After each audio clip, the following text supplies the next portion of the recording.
नमस्कार, मैं हूं सुयश राजपूत और आप सभी का स्वागत है उड़ान आईएएस एकेडमी के ई लर्निंग प्लेटफॉर्म पर। जैसा कि आप सभी जानते हैं, हमारे द्वारा एक विशेष श्रृंखला चलाई जा रही है जो कि छत्तीसगढ़ आर्थिक सर्वेक्षण 2021-22 पर आधारित है। उसी क्रम में आज मैं आपके समक्ष एक नया वीडियो लेकर के उपस्थित हुआ हूं। आप लोगों के द्वारा मांग की जा रही थी निरंतर कमेंट में तथा अन्य माध्यमों से कि राज्य आय वाला चैप्टर लाया जाए, तो उसी क्रम में आज हमने चैप्टर नंबर 3 राज्य आय पढ़ने का फैसला किया। तो आज हम देखने वाले हैं अध्याय 3 जो कि है राज्य आय। मुख्य तौर पे देखा जाए तो ये चैप्टर बहुत ज्यादा इंपॉर्टेंट है, बहुत ज्यादा महत्वपूर्ण है, क्योंकि इससे हमें राज्य की अर्थव्यवस्था की एक समझ विकसित करने का मौका मिलता है। इसके माध्यम से हम राज्य की अर्थव्यवस्था का समझ विकसित कर सकते हैं और समझ विकसित करने के पश्चात उसका उपयोग अपने दैनिक जीवन के साथ साथ प्रशासनिक अधिकारी के तौर पर भी बहुत बेहतर तरीके से कर सकते हैं। तो आइए देखते हैं सबसे पहले कि इस राज्य आय चैप्टर का जो है अध्याय जो है उसका उपयोग हम परीक्षा में कैसे कर सकते हैं। तो मुख्य तौर पे देखा जाता है कि आपके व्यापम के भिन्न भिन्न परीक्षाओं में, सीजी व्यापम की भिन्न भिन्न परीक्षाओं में यहां से सीधे प्रश्न उठ करके आते हैं कि छत्तीसगढ़ राज्य की जीडीपी कितना है, छत्तीसगढ़ राज्य में प्रति व्यक्ति आय कितना है। इस प्रकार के प्रश्न सीधे सीधे व्यापम की परीक्षाओं में तो पूछे जाते ही हैं। इसके अतिरिक्त सीजीपीएससी प्री प्रारंभिक परीक्षा में भी यहां से प्रश्न उठते हैं। जैसा कि आप सभी जानते हैं, अभी हाल ही में सीजीपीएससी प्री का एग्जाम हुआ है, उस एग्जाम में भी इस सेक्शन से प्रश्न देखने को मिले। तो एक बहुत महत्वपूर्ण चैप्टर है ये, जहां से प्रश्न निरंतर बनते हैं प्रारंभिक परीक्षा में। इसके अतिरिक्त मुख्य परीक्षा में भी यहां से प्रश्न देखने को मिलते हैं। मुख्य परीक्षा में प्रश्न पत्र क्रमांक 5 भाग 1, जिसमें आप छत्तीसगढ़ की अर्थव्यवस्था देखते हैं, उस छत्तीसगढ़ की अर्थव्यवस्था में यहां से सीधे सीधे प्रश्न बनते हैं। इसके अतिरिक्त पेपर 5 का भाग 1, जहां पे भारत की अर्थव्यवस्था है, उसकी समझ भी हम यहां से विकसित कर सकते हैं और उसकी समझ का प्रयोग हम इस चैप्टर को समझने में कर सकते हैं। इसके अतिरिक्त पेपर नंबर 2 जो कि निबंध का पेपर है, वहां पर भी यह चैप्टर हमें बहुत ज्यादा योगदान देता है, बहुत ज्यादा योगदान है इस चैप्टर का उस निबंध को लिखने में, क्योंकि इससे हम राज्य से संबंधित आंकड़े जो हमें पता रहते हैं उसे हम निबंध में शामिल कर सकते हैं, जिससे हमारा बेहतर निबंध लिखने का जो ध्येय है वो पूरा हो जाता है। तो बढ़ते हैं भाई आगे और देखते हैं कि इस चैप्टर से क्या क्या आंकड़े हमें मिलेंगे, वो हमें किस तरह प्रयोग में लाने हैं और किस प्रकार से हम उसका उपयोग करके अपने लिए लाभार्जन कर सकते हैं। तो आइए देखते हैं पहला स्लाइड। सबसे पहले स्लाइड में कुछ मुख्य बिंदु जिन पर चर्चा करना आवश्यक है उसे मैंने शामिल किया है। यहां पर हम कुछ कॉन्सेप्ट्स पे चर्चा करेंगे, जिसमें से वित्त वर्ष पर, आधार वर्ष पर, चालू वर्ष पर, स्थिर मूल्य पर, प्रचलित मूल्य पर, फिर सकल राज्य घरेलू उत्पाद पर, निवल राज्य घरेलू उत्पाद पर और प्रति व्यक्ति आय पर चर्चा करेंगे। तो आइए देखते हैं सबसे पहले वित्त वर्ष। तो वित्त वर्ष क्या होता है? तो वित्त वर्ष 1 अप्रैल से लेकर के 31 मार्च की जो अवधि होती है उसे वित्त वर्ष के तौर पे जाना जाता है। जहां पर समस्त वित्तीय गतिविधियां पूरी की जाती हैं उस वर्ष को क्या कहा जाता है? वित्तीय वर्ष कहा जाता है। तो समस्त वित्तीय गतिविधियों को पूरा करने का एक समय हमने निर्धारित करके रखा है, जिसे हम वित्तीय वर्ष के नाम से जानते हैं। और भारत देश में यह वित्तीय वर्ष कब से कब तक का है? तो 1 अप्रैल से 31 मार्च की अवधि को वित्तीय वर्ष कहा जाता है। इसके बाद आधार वर्ष की बात करते हैं। तो इस चैप्टर में हमें बार बार आधार वर्ष सुनने को मिलेगा। तो उस आधार वर्ष के बारे में सबसे पहले जानना आवश्यक है। तो आधार वर्ष ऐसे वर्ष को कहा जाता है जिस वर्ष में मैं छत्तीसगढ़ के परिप्रेक्ष्य में बात कर रहा हूं, तो जिस वर्ष में छत्तीसगढ़ और भारत में जो आर्थिक स्थिति रही है, उसमें आर्थिक व्यवस्था जो रही है उसमें ज्यादा उथल पुथल ना मची हो। इसका मतलब यदि मैं कहूं तो अर्थव्यवस्था का वह वित्तीय वर्ष जिसमें अर्थव्यवस्था में ज्यादा उथल पुथल नहीं रहा होगा, स्थिरता रही होगी, उसे ही क्या कहते हैं? आधार वर्ष कहते हैं। तो जहां पर स्थिरता थी विगत 10 वर्षों के आसपास या 11 वर्ष 12 वर्ष के आसपास जहां पर स्थिरता थी उसे हमने आधार वर्ष माना। किसने माना आधार वर्ष? तो सीएसओ ने माना, जिसे हम केंद्रीय सांख्यिकी संगठन के नाम से जानते हैं। तो इस सीएसओ के माध्यम से वर्ष 2011-12 को क्या घोषित किया गया? आधार वर्ष घोषित किया है। तो हम उसी आधार वर्ष को लेकर के चलते हैं और उसी आधार वर्ष 2011-12 से समस्त आंकड़ों की तुलना करते हुए चलते हैं। तो मुख्य तौर पे हमें स्थिर भाव पर या स्थिर मूल्य पर ही क्या देखना है? आंकड़ों को देखना है। तो स्थिर मूल्य क्या होता है? स्थिर मूल्य अर्थव्यवस्था का वह वित्तीय वर्ष जिसमें अर्थव्यवस्था में ज्यादा उथल पुथल नहीं थी और स्थिरता थी, उस वर्ष को क्या कहते हैं? आधार वर्ष। किसके द्वारा घोषित किया जाता है? तो सीएसओ के द्वारा, जो कि केंद्रीय सांख्यिकी संगठन है।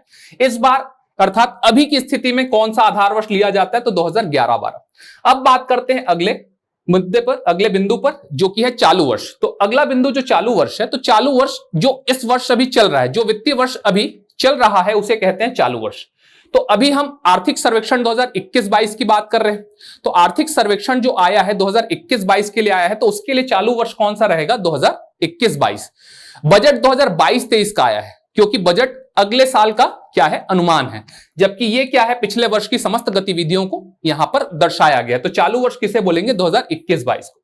बात करते हैं स्थिर मूल्य की। तो आंकड़ों की गणना इस आधार वर्ष पर अगर की जा रही, क्या है? आंकड़ों की गणना जब आधार मूल्य पर की जाती है, आधार वर्ष के आधार पर की जाती है, तो उसमें मुद्रास्फीति का प्रभाव और अन्य कारकों का प्रभाव देखने को नहीं मिलता। हम सीधे सीधे क्या करते हैं? तुलना करते हैं उस दिन की स्थिति और वर्तमान स्थिति, जिसमें मुद्रास्फीति की कोई भी भूमिका नहीं रहती। तो याद रखना है कि स्थिर मूल्य क्या है? आंकड़ों की गणना जब आधार मूल्य पर की जाती है, जिस पर मुद्रास्फीति, महंगाई का प्रभाव नहीं होता, उसे ही क्या कहते हैं? स्थिर मूल्य कहते हैं। जबकि प्रचलित मूल्य किसे कहते हैं? तो जो मूल्य आज है, मान लीजिए आज से 10 साल पहले आपका पेन आता था 10 रुपए का, आज महंगाई बढ़ते बढ़ते कितनी हो गई? 20 रुपए। तो कितने का फर्क आया? 10 रुपए का फर्क आया, अर्थात वृद्धि कितना हुआ? तो 10 रुपए की वृद्धि हुई। तो इस आधार पे हम देखते हैं कि प्रचलित मूल्य जो वर्तमान मूल्य है, जिसमें मुद्रास्फीति भी शामिल होता है, उसे हम क्या कहते हैं? और अन्य कारक भी शामिल होता है, उसे हम क्या कहते हैं? उसे हम प्रचलित मूल्य कहते हैं। तो स्थिर मूल्य आधार वर्ष पर गणना, प्रचलित मूल्य चालू वर्ष पर गणना। तो इस आधार पे हम इसे समझ सकते हैं। बढ़ते हैं आगे। सकल राज्य घरेलू उत्पाद। आप भारतीय अर्थव्यवस्था में कॉन्सेप्ट पढ़ते हैं जीडीपी, ग्रॉस डोमेस्टिक प्रोडक्ट, सकल घरेलू उत्पाद। उसमें अगर मैं एस लगा दूं तो क्या हो जाएगा? स्टेट डोमेस्टिक प्रोडक्ट, सकल राज्य घरेलू उत्पाद। तो याद रखना है सकल राज्य घरेलू उत्पाद। अब ये सकल राज्य घरेलू उत्पाद क्या होता है? तो आइए देखते हैं नक्शे के माध्यम से। ठीक, ये है आपका छत्तीसगढ़। तो छत्तीसगढ़ एक निश्चित भौगोलिक सीमा है क्या? तो बिल्कुल है। छत्तीसगढ़ की 1,35,192 वर्ग किलोमीटर की सीमा है। तो छत्तीसगढ़ का जो भौगोलिक क्षेत्रफल है वो 1,35,192 वर्ग किलोमीटर है। तो एक निश्चित भौगोलिक सीमा के भीतर, क्या याद रखना है? एक निश्चित भौगोलिक सीमा के भीतर एक वित्तीय वर्ष में उत्पादित समस्त वस्तुओं और सेवाओं के अंतिम मौद्रिक मूल्य को क्या कहा जाता है? जीएसडीपी कहा जाता है। तो अगर यहां पर भारत रहता तो वो जीडीपी कहला जाता, चूंकि ये छत्तीसगढ़ है इसलिए वो क्या कहला रहा है? जीएसडीपी कहला रहा है। तो छत्तीसगढ़ में एक वर्ष में एक वित्तीय वर्ष, जो कि कब से कब तक का है? तो 1 अप्रैल से 31 मार्च तक का एक वित्तीय वर्ष में जितनी भी वस्तुएं उत्पादित हुई और जितनी सेवाओं को किया गया, सेवाओं का उपयोग किया गया, इन सभी का अंतिम मौद्रिक मूल्य, कैसा मूल्य? अंतिम मौद्रिक मूल्य ही क्या कहलाएगा? जीएसडीपी कहलाएगा। तो इसके आंकड़े को हम बाद में देखेंगे, अभी हमने केवल और केवल कॉन्सेप्ट पढ़ा। इसके बाद आते हैं निवल राज्य घरेलू उत्पाद। तो ये जीएसडीपी जो था, इस जीएसडीपी में यदि मैं मूल्य ह्रास घटा देता हूं, क्या घटा देता हूं? मूल्य ह्रास घटा देता हूं, तो वह क्या कहला जाएगा? निवल राज्य घरेलू उत्पाद। अब ये मूल्य ह्रास क्या होता है? तो मूल्य ह्रास इस राज्य में मान लेते हैं गन्ना रस मशीन मैंने खरीदा, छत्तीसगढ़ राज्य में मैंने क्या खरीदा? गन्ना रस मशीन खरीदा। कितने रुपए में खरीदा? तो 1000 रुपए में खरीदा। अब अगले साल क्या होगा? इस साल में जब गन्ना बेचूंगा, अगले साल नहीं, इस साल जब मैं गन्ना बेचूंगा, गन्ना रस बेचूंगा, गन्ना रस की मशीन मैंने खरीदी, इस साल मैं गन्ना रस बेचूंगा, तो उस मशीन में कुछ ना कुछ खराबी आएगी। तो उस खराबी को बनवाने के लिए मुझे क्या करना पड़ा? कुछ पैसे लगाने पड़े। तो उसमें क्या हुआ? उसके मूल्य में कमी आ गई। आगे चल करके यदि मैं गन्ना रस मशीन को बेचूंगा तो मुझे क्या 1000 रुपए मिलेंगे उस मशीन के बदले? नहीं। तो मुझे कितने मिलेंगे? 900, 800, 700 ऐसे कुछ मिलेंगे। तो उसमें डेप्रिसिएशन हुआ ना, उसी डेप्रिसिएशन को यहां पे घटाना है। तो याद रखना जीएसडीपी माइनस मूल्य ह्रास क्या होता है? तो यही होता है निवल राज्य घरेलू उत्पाद। अगला हमें देखना है प्रति व्यक्ति आय। क्या देखने वाले हैं? प्रति व्यक्ति आय, per capita income. Per capita income दोनों से निकलता है। सकल राज्य घरेलू उत्पाद अगर मैं यहां पे रख दूं और उसको डिवाइड कर दूं जनसंख्या से, तो मेरा प्रति व्यक्ति आय किसमें निकलेगा? सकल राज्य घरेलू उत्पाद पर, जिसको दो प्रकार से निकाल सकते हैं, एक स्थिर मूल्य पर और एक प्रचलित मूल्य पर। स्थिर मूल्य क्या होता है और प्रचलित मूल्य क्या होता है, ये अभी आपने जस्ट समझा। स्थिर मूल्य आधार वर्ष में और प्रचलित मूल्य चालू वर्ष में निकाला जाता है। इसके अतिरिक्त हम निवल राज्य घरेलू उत्पाद पर भी क्या निकाल सकते हैं? प्रति व्यक्ति आय निकाल सकते हैं। तो यहां पर निवल राज्य घरेलू उत्पाद डिवाइडेड बाय जनसंख्या करेंगे तो अपने को क्या मिल जाएगा? प्रति व्यक्ति आय मिल जाएगा। ठीक, जो कि केवल और केवल प्रचलित मूल्य पर देखना है हमें। बढ़ते हैं आगे, चलिए चालू करते हैं मुख्य स्लाइड्स को। यहां पर सबसे पहले मैंने आपको बताया है अर्थव्यवस्था के क्षेत्र। आप लोगों के डाउट रहते हैं इस मुद्दे पर कि अर्थव्यवस्था के क्षेत्र कौन कौन से होते हैं। तो अर्थव्यवस्था के मुख्य तौर पर यहां पे 3 क्षेत्रक है। पहला प्राथमिक क्षेत्रक, दूसरा द्वितीयक क्षेत्र और तीसरा तृतीयक क्षेत्र। प्राथमिक, द्वितीयक, तृतीयक की बात कर रहे हैं, अभी हम कृषि, उद्योग और सेवा की बात नहीं कर रहे हैं, अभी हम प्राथमिक क्षेत्र, द्वितीय क्षेत्र और तृतीय क्षेत्र की बात कर रहे हैं। तो अगर मैं प्राथमिक क्षेत्र की बात करूं तो यहां पर कुल 5, उस क्षेत्र के अंदर कितने लोग शामिल है? तो 5 लोग शामिल। पहला व्यक्ति कौन है? तो पहला व्यक्ति है फसल। दूसरा कौन है? तो पशुपालन। तीसरा कौन है? तो मछली पालन। चौथा कौन है? तो वनोद्योग। और पांचवा कौन है? तो खनन एवं उत्खनन।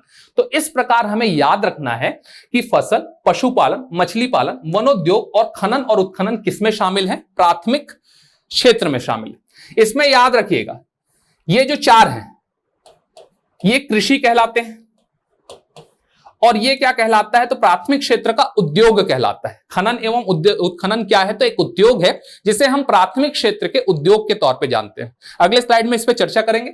द्वितीयक क्षेत्र में कौन कौन शामिल है? तो निर्माण, विनिर्माण, विद्युत, गैस, जल आपूर्ति। तो मुख्य तौर पे यहाँ पे 3 ही घटक हैं इसके। कौन कौन से घटक? निर्माण, विनिर्माण, विद्युत, गैस, जल आपूर्ति।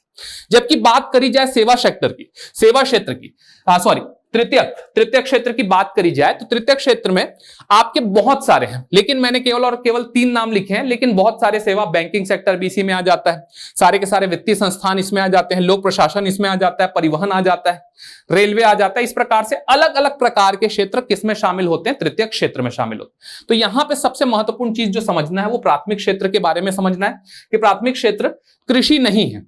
प्राथमिक क्षेत्र में कृषि प्लस प्राथमिक क्षेत्र के उद्योग दोनों शामिल, जिसके बारे में अगले स्लाइड में चर्चा की गई। अगले स्लाइड में अपन देख सकते हैं क्षेत्रकों को अब अपन ने प्राथमिक, द्वितीयक, तृतीयक के आधार पर न बांट करके कृषि के आधार पर बांटा है। तो कृषि में 4 लोग शामिल हैं। कौन कौन? फसल, पशुपालन, मछली पालन और वनोद्योग, जिसके बारे में अपन ने पिछले स्लाइड में चर्चा की। खनन उत्खनन जो कि एक उद्योग है, प्राथमिक सेक्टर का उद्योग है, वो उठ करके कहां पे आ गया? उद्योग में। तो निर्माण, विनिर्माण, विद्युत, गैस, जल आपूर्ति और खनन तथा उत्खनन की बात करेंगे तो ये क्या हो जाएगा? उद्योग कहलाए। इसके बाद बात करते हैं सेवा। तो सेवा में वही सारी चीजें, इसके अलावा भी बहुत सारी चीजें। सबसे पहले समझने योग्य बात यह है कि यह प्राथमिक सेक्टर होता क्या है। तो प्रकृति प्रदत्त वस्तुओं का उपयोग यदि हम रॉ मटेरियल के तौर पे कर रहे हैं या उसको सीधे सीधे उपयोग कर रहे हैं तो वो कैसा क्षेत्र कहलाए? प्राथमिक क्षेत्र कहलाए। यहां पर आप देख सकते हैं फसल प्रकृति प्रदत्त है, पशुपालन प्रकृति प्रदत्त है, मछली पालन प्रकृति प्रदत्त है, वनोद्योग तो वन के माध्यम से जो वनोपज प्राप्त हो रहे हैं उसका अपन क्या कर रहे हैं? कंजम्पशन कर रहे हैं। तो ये सारे के सारे कैसे हो गए? प्राथमिक क्षेत्र के घटक हो गए। अब बात की जाए कि जो प्राथमिक क्षेत्र में जो उत्पाद हमें प्राप्त हुआ उसको प्रोसेसिंग करके अपन ने क्या कर दिया? कोई वस्तु बना दिया, तो वो क्या कहलाएगा? द्वितीय क्षेत्र। उदाहरण के तौर पे प्राथमिक क्षेत्र के घटक में क्या आएगा? आलू। एक उदाहरण के तौर पे हम क्या ले रहे हैं? प्राथमिक क्षेत्र में ये फसल हुई किसकी? आलू की। तो वो कैसा क्षेत्र कहलाया? प्राथमिक क्षेत्र कहलाया। आलू क्या कहलाएगा? प्राथमिक क्षेत्र। जबकि उस आलू का यदि मैं काट करके चिप्स बना दूं, फिंगर चिप्स बना दूं या किसी भी प्रकार का चिप्स बना दूं, तो वह कैसा हो जाएगा? द्वितीय क्षेत्र हो जाएगा। तो प्राथमिक क्षेत्र क्या होता है? प्रकृति प्रदत्त चीजों को उसी रूप में उपयोग करना। और द्वितीय उद्योग क्या होता है? उस वस्तुओं को प्रोसेस करके कुछ अच्छा बेचने लायक बनाना। तो इस प्रकार से हम समझ सकते हैं आलू और चिप्स का एग्जाम्पल। और सेवा क्या होती है? तो सेवा ये है, सेवा वही है जो मैं अभी कर रहा हूं। आप सभी को वीडियो की आवश्यकता है और मेरे द्वारा सेवा करते हुए आपको वीडियो दिया जा रहा है। किसका? आर्थिक सर्वेक्षण का। तो यही क्या कहलाएगा? सेवा क्षेत्र कहलाएगा। अर्थात कोई भी ऐसी सेवा जो कि लोगों का भला करे वो क्या कहलाती है? सेवा क्षेत्र के या तृतीय क्षेत्र कहलाती है। तो बढ़ते हैं भाई अगले स्लाइड की दिशा में। अगला स्लाइड क्या कहता है? तो अगला स्लाइड मुख्य बिंदुओं पर आधारित है। अभी तक अपन ने कॉन्सेप्ट समझा, कॉन्सेप्ट के बाद आंकड़ों पे जाएंगे और मैं आपको पहले ही बता दे रहा हूं कि अब भर भर के आंकड़े आएंगे। कॉन्सेप्ट हो गया खत्म, अब हमें केवल देखना है आंकड़े जो कि महत्वपूर्ण आंकड़े हैं। तो आइए देखते हैं कौन कौन से आंकड़े यहां पर महत्वपूर्ण हैं। सबसे पहले हमने देखा वर्ष 2021-22 आर्थिक सर्वेक्षण 21-22 का है। तो वर्ष 2021-22 का जो जीएसडीपी है, सकल राज्य घरेलू उत्पाद, प्रचलित भाव पर वो कितना है? तो 4 करोड़ लाख रुपए, 4 करोड़ 6,080। तो याद रखना है 4 करोड़ 6,080 लाख रुपए क्या है? प्रचलित भाव पर सकल राज्य घरेलू उत्पाद। तो यदि आपसे कोई पूछे कि छत्तीसगढ़ राज्य का जीएसडीपी कितना है तो आप बताएंगे 4 करोड़ 6,080 लाख रुपए। कितना बताएंगे? तो 4 करोड़ 6,080 लाख रुपए छत्तीसगढ़ राज्य का जीएसडीपी है। किस पर? प्रचलित भाव पे, जिसमें पिछले वर्ष की तुलना में 13.6% की वृद्धि हुई है। कितने प्रतिशत की वृद्धि हुई है? 13.6% की वृद्धि हुई है पिछले वर्ष की तुलना में। तो याद रखना है इसको। अगला क्या देखना है? वर्ष 2021-22 में सकल राज्य घरेलू उत्पाद स्थिर भाव, अगेन जीएसडीपी की बात कर रहे हैं, वो प्रचलित मूल्य पे था, अर्थात कौन से वर्ष पर? चालू वर्ष पर। ये स्थिर भाव पर है, मतलब कौन से वर्ष पर, 2011-12 जो कि आधार वर्ष है, उसके आधार पर अपन ने इसको निकाला। तो यहां पर कितना आ गया, क्योंकि इसमें मुद्रास्फीति का प्रभाव नहीं दिखता है, तो आप सीधे सीधे देख सकते हैं कि यहां पे 4 करोड़ है, यहां पे 2 करोड़ हो गया। तो मुद्रास्फीति तथा अन्य कारकों का प्रभाव किसमें नहीं पड़ता है, तो वो स्थिर भाव पर नहीं पड़ता है, और उसका प्रभाव पड़ता है तो किसमें पड़ता है, प्रचलित भाव में। तो याद रखना है, वर्ष 2021-22 का जीएसडीपी स्थिर भाव पर कितना है, तो 2,78,49,636 लाख रुपए, एक बहुत बड़ी रकम है। तो इसको हम ऐसे याद रखेंगे, 2.78 करोड़ लाख रुपए। कितना याद रखेंगे, 2.78 करोड़ लाख रुपए। इसके बाद बात करते हैं कि पिछले वर्ष की तुलना में कितना अधिक है, तो 11.54% अधिक है। तो ये आंकड़ा भी महत्वपूर्ण है, आपको याद रखना है ये आंकड़ा, और आपको याद रखना है ये आंकड़ा। मुख्य तौर पे स्थिर भाव वाले आंकड़े को हमें ज्यादा ध्यान देते हुए याद रखना है। अगला है निवल राज्य घरेलू उत्पाद, एनएसडीपी, प्रचलित भाव पर। किस पे, प्रचलित भाव पे। मैंने आपको बताया है कि एनएसडीपी के आंकड़े किस पे आते हैं, प्रचलित भाव पर आते हैं, स्थिर भाव पर नहीं आते। तो याद रखना है एनएसडीपी प्रचलित भाव पर कितना है, 3,58,293.83 करोड़, जिसे हम क्या बोल सकते हैं, 3.58 करोड़ कहा जा सकता है। तो इस प्रकार आप देख रहे हैं कि निवल राज्य घरेलू उत्पाद, जिसमें डेप्रिसिएशन माइनस कर दिया किससे, इससे, वो उससे कम हो गया, बहुत ज्यादा कम हो गया। तो अगर आगे बढ़ते हैं अगले स्लाइड की दिशा में, अगले स्लाइड में हमें क्या देखना है, तो अगले स्लाइड में सकल राज्य घरेलू उत्पाद जीएसडीपी का क्षेत्रवार प्रतिशत वृद्धि देखना है 2021-22 का, जो कि पिछले वर्ष की तुलना में कितनी वृद्धि हुई है, इस बारे में चर्चा करने वाले हैं। कौन से भाव पर चर्चा करेंगे, तो स्थिर भाव पर चर्चा करेंगे, प्रचलित भाव पर नहीं कर रहे हैं। प्रचलित भाव पर अगले स्लाइड में करेंगे, स्थिर भाव पर चर्चा कर रहे हैं। तो स्थिर भाव पर पिछले वर्ष की तुलना में प्रतिशत वृद्धि कितनी हुई है, तो कृषि के क्षेत्र में कितना हुआ है, 3.88%। कितना, 3.88%। उद्योग में कितना हुआ है, तो 15.44%। सेवा में कितना हुआ है, तो 8.54%। और टोटल जीएसडीपी में कितना वृद्धि हुआ है, तो 11.54%, जो कि अपन ने पिछले स्लाइड में देखा कि 11.54% टोटल जीएसडीपी स्थिर भाव में वृद्धि हुआ है। तो याद रखेंगे, कृषि में 3.88%, उद्योग में 15.44%, सेवा में 8.54% और जीडीपी में 11.54%। यह बहुत महत्वपूर्ण, क्यों, क्योंकि यहां से प्रश्न आते हैं, सीधा सीधा पूछ देगा कि स्थिर भाव पर उद्योग का सकल राज्य घरेलू उत्पाद में पिछले वर्ष कितनी प्रतिशत की वृद्धि देखी गई। तो याद रखना है उद्योग का 15.44%। अब अपन ने देखा कि क्षेत्रों के अंदर घटक कौन कौन से, तो कृषि के अंदर घटक कौन कौन से हैं, तो फसल है, पशुपालन है, वानिकी है, मछली है और खनन उत्खनन है। खनन उत्खनन तो उद्योग में आ जाएगा। तो यदि हम कृषि की बात कर रहे हैं तो कृषि में खनन उत्खनन शामिल नहीं होता है, ये अपन ने कुछ देर पहले चर्चा की। तो पशुपालन, वानिकी, मछली पालन, इस सब में हम देखते हैं तो सबसे ज्यादा क्या दिख रहा है, सबसे ज्यादा यहां पे मछली पालन या मछली उद्योग दिखाई दे रहा है। तो यहां पर वही लिखा गया है कि क्षेत्रवार मछली उद्योग का योगदान, प्रतिशत वृद्धि इस बार सबसे अधिक है। तो याद रखना है, इस बार कृषि क्षेत्र में स्थिर भाव में जीएसडीपी में प्रतिशत वृद्धि सर्वाधिक किसमें है, तो मछली उद्योग में। अगर उद्योग की बात की जाए तो उद्योग में आप देख रहे हैं निर्माण, विनिर्माण और विद्युत गैस जल आपूर्ति। तो यहां पर 20.94%, इससे भी ज्यादा है, 20.94%। तो इस बार निर्माण क्षेत्र का योगदान उद्योग क्षेत्र के जीएसडीपी की वृद्धि परसेंट में बहुत ज्यादा है। तो इस बार सर्वाधिक किसका परसेंट है, निर्माण का। अब सेवा क्षेत्र की बात की जाए तो सेवा क्षेत्र में रेलवे का सबसे ज्यादा योगदान है इस बार, किसको बढ़ाने में, सेवा क्षेत्र को बढ़ाने में। तो प्रतिशत वृद्धि अपन देख रहे हैं।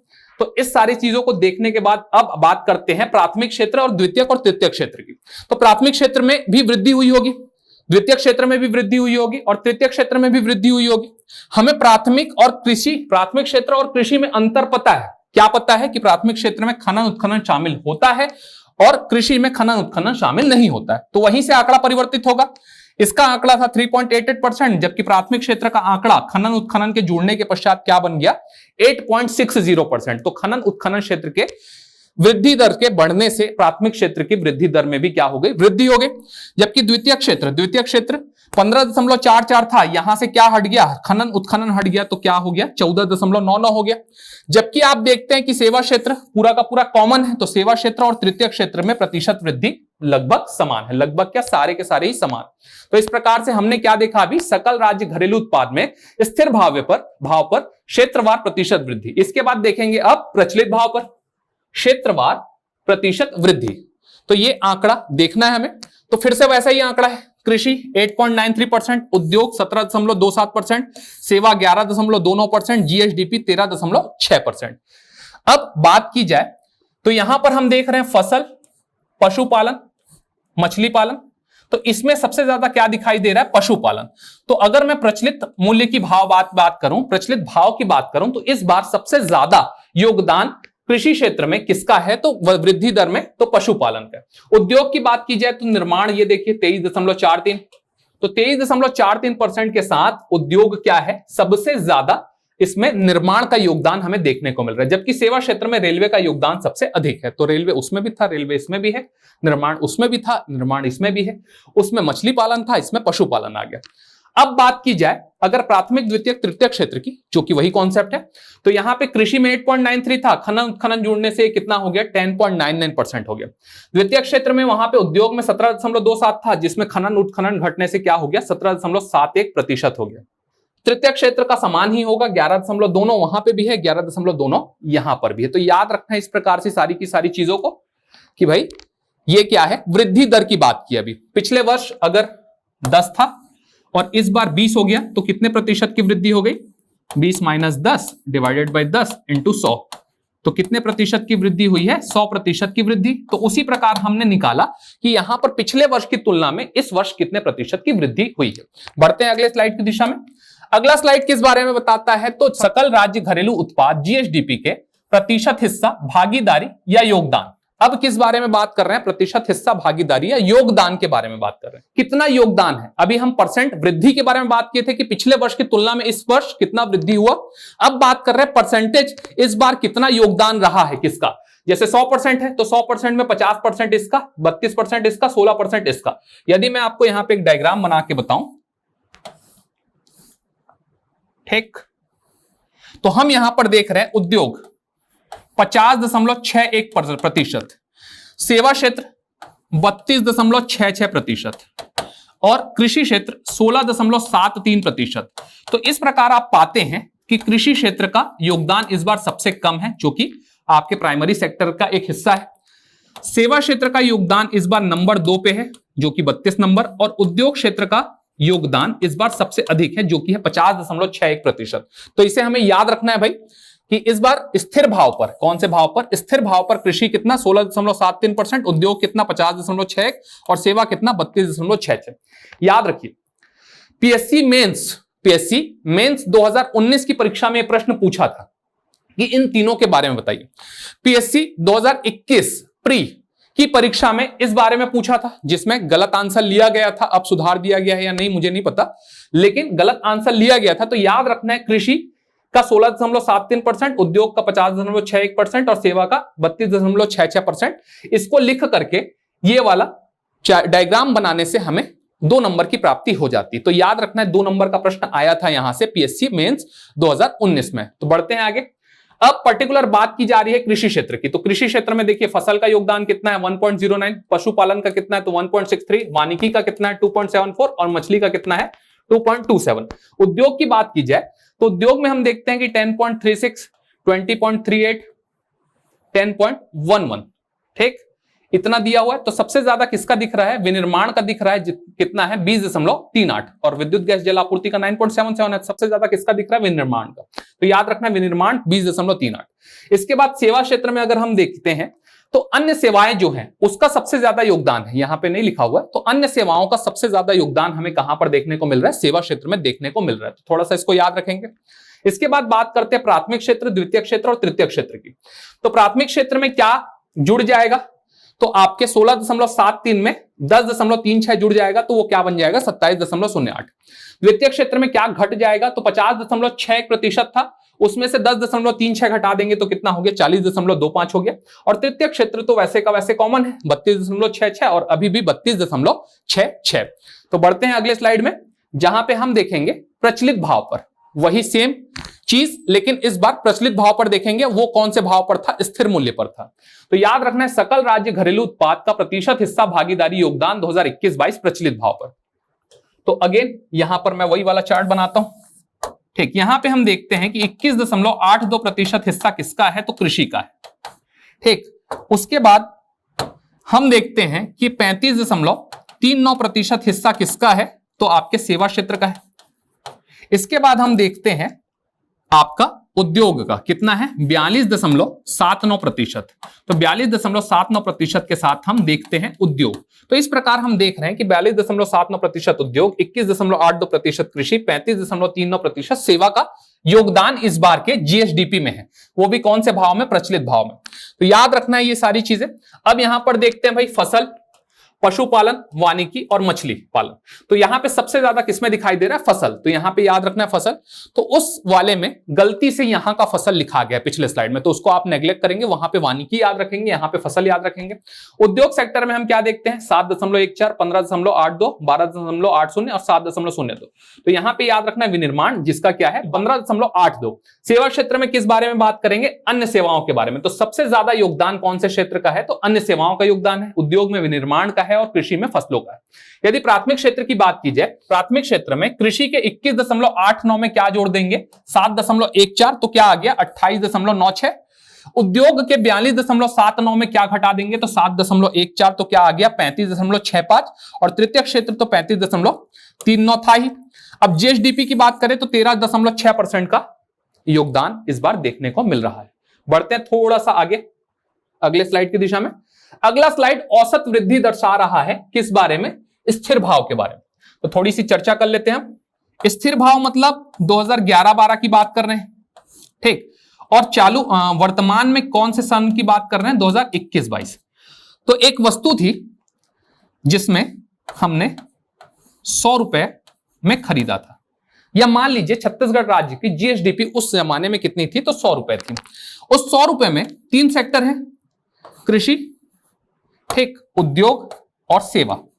तो यहां पे उद्योग कृषि क्षेत्र में मैंने डाले थे 30 रुपए, यहां पर डाले थे 50 रुपए और यहां पर डाले थे 20 रुपए, ठीक।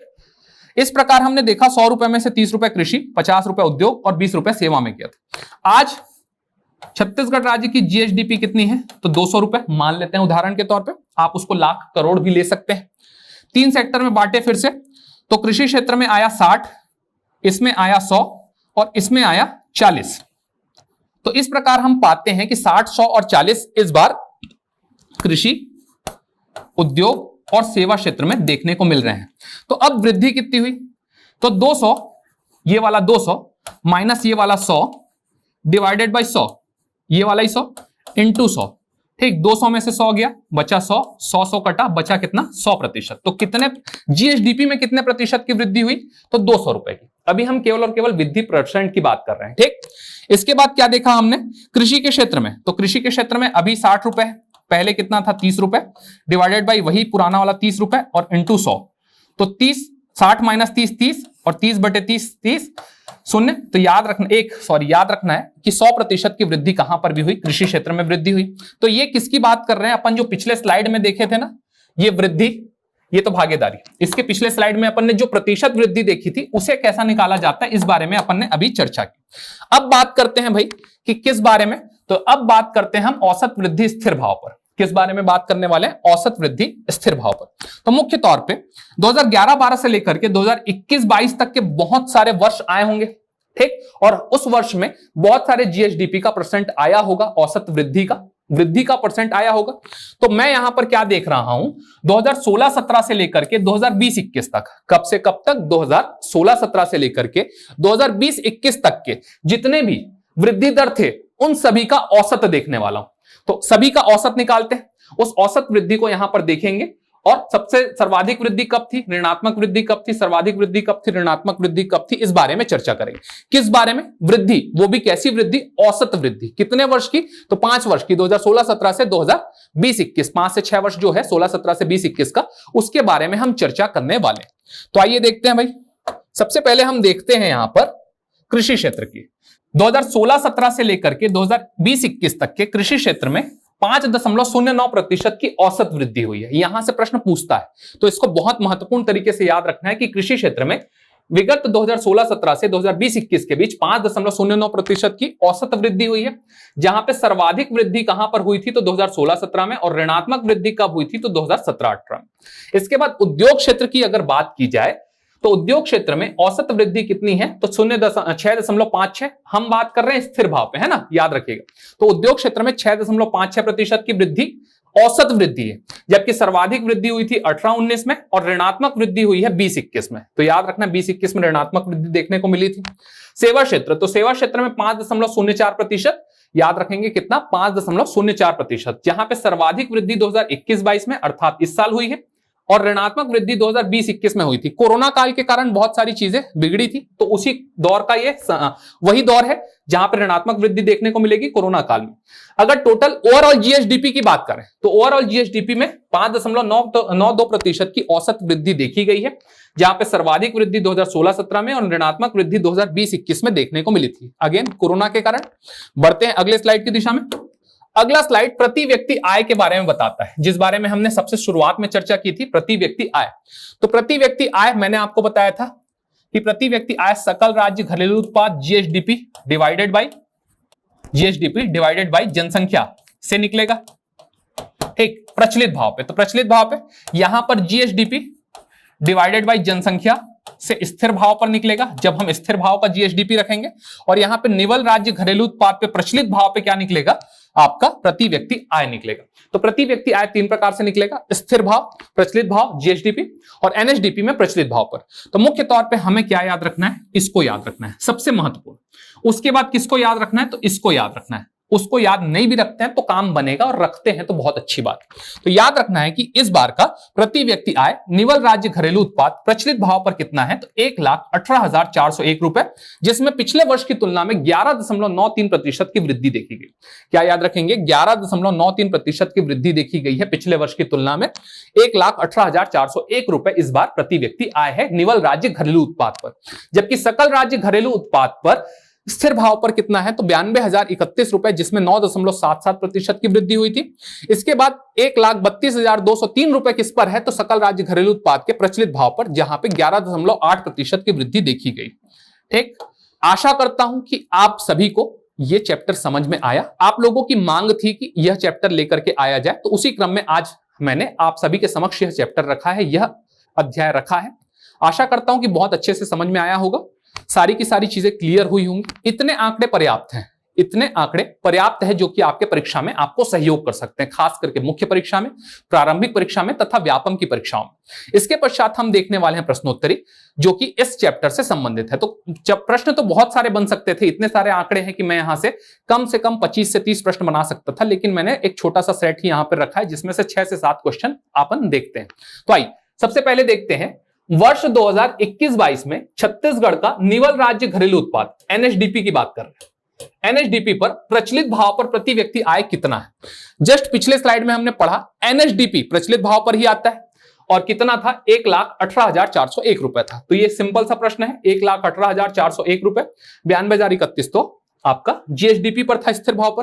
तो याद रखना है यहाँ पे वर्ष 2021-22 में छत्तीसगढ़ का सकल राज्य घरेलू उत्पाद पर स्थिर भाव पर प्रति व्यक्ति आय कितना है। तो अभी जस्ट मैंने यहां पे बताया कि जीएसडीपी पर स्थिर भाव पर 92,031 रुपए क्या है, प्रति व्यक्ति आय। तो ये दोनों प्रश्न पिछले स्लाइड से बने। इसके बाद बढ़ते हैं आगे।